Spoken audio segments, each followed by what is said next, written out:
So in mortgage broking, all right, I've spoken a lot about, perhaps in the last couple of episodes anyway, newer distilleries and newer brokerages and how you can differentiate yourself in a sea of sameness. So we've spoken about that a lot.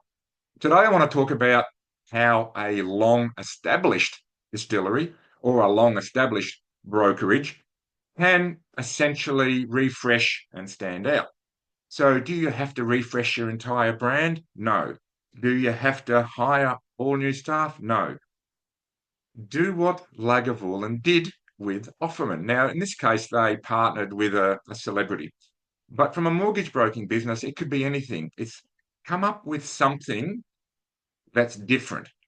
Like give it a different name. Essentially, this is still a whiskey, right? It's got its particular flavoring. So your niche might be, um, a particular community, a particular type of customer, a particular industry, or it could be sports, it could be business, it could be a product-based niche. There's all sorts of different niches. So what Lagavulin did is call it the Offerman edition and made it unusual, desirable, and limited. Now, how do you relate that to a mortgage business? I hear you thinking slash asking. Well, if I was running a mortgage business and perhaps you've been going for quite a while, perhaps you're feeling a little bit stale, just doing the same thing day in, day out, and you're trying to think of ways that you can speak to the marketplace about something other than the same old stuff, will come up with something that you haven't done before, i.e., you might partner with someone, you might find a niche,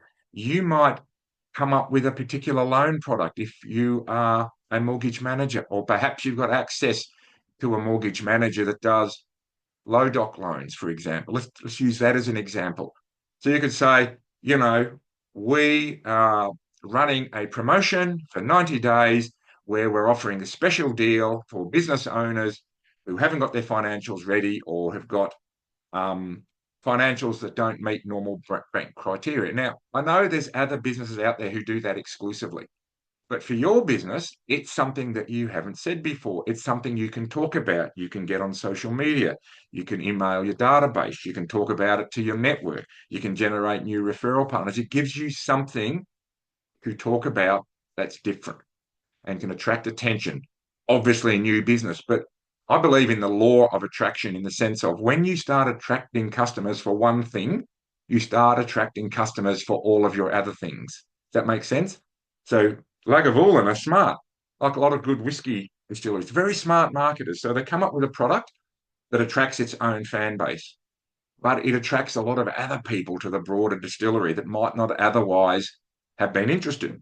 Same with your mortgage business. You might attract some clients who qualify for low doc loans and you write some extra business. But once you start attracting clients for that, you start drawing attention to your broader business and attracting more opportunities. That is the law of attraction in business. So take what you need from that. Hopefully there's some learnings there, particularly for older, more established broking businesses, the 10, 20 plus years, who are looking for something to refresh, something to talk about, something to draw attention and attract new opportunities. Come up with a limited edition offering. All right. Just like Lagavulin did with Offerman, do yourself a favor. If you get a chance to get your hand on, there's 3 or 4 different editions of the Offerman. Just go to Google and type in Lagavulin Offerman series, and you'll find this one plus 3 or 4 others. See if you can get your hands on a bottle. Fabulous, sweet and smoky whiskey. I'll see you next week on the next edition of the Whiskey